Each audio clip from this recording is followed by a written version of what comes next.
Hello guys, இன்றைக்கி நம்ம சேனலில் என்ன பார்க்க போகிறோன்னா பபிள் பொட்டேட்டோ பில்லோ தான் பார்க்க போகிறோம். அதுக்கு முன்னாடி சேனல் இன்னும் சப்ஸ்கிரைப் பண்ணலைன்னா சப்ஸ்கிரைப் பண்ணிக்கோங்க. வாங்க வீடியோக்குள்ளே போகலாம். ஃபஸ்ட்டு உங்களுக்கு தேவையான பொட்டேட்டோஸ்லாம் நல்லா வேக வச்சு எடுத்துக்கோங்க. அதை நல்லா வேக வச்சு எடுத்துகிட்டு நல்லா மேஷ் பண்ணி வச்சுக்கோங்க.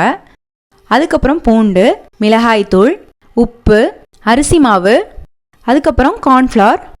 இதில் உங்களுக்கு தேவையான மசாலாஸ் வேறு எதனாலும் கூட ஆட் பண்ணிக்கலாம்.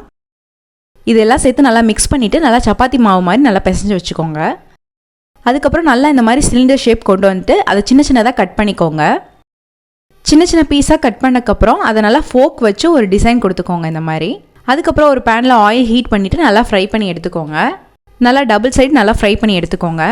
அவ்வளோதான், ரொம்பவே ஈஸியான சிம்பிளான பபிள் பொட்டேட்டோ பில்லோ ரெடி ஆயிடுச்சு. இந்த ரெசிபி பிடிச்சிருந்தா லைக் பண்ணுங்கள், ஷேர் பண்ணுங்கள், கமெண்ட் பண்ணுங்கள், மறக்காமல் சேனலை சப்ஸ்கிரைப் பண்ணுங்கள். இன்னொரு வீடியோவில் பார்க்குறேன். பாய்.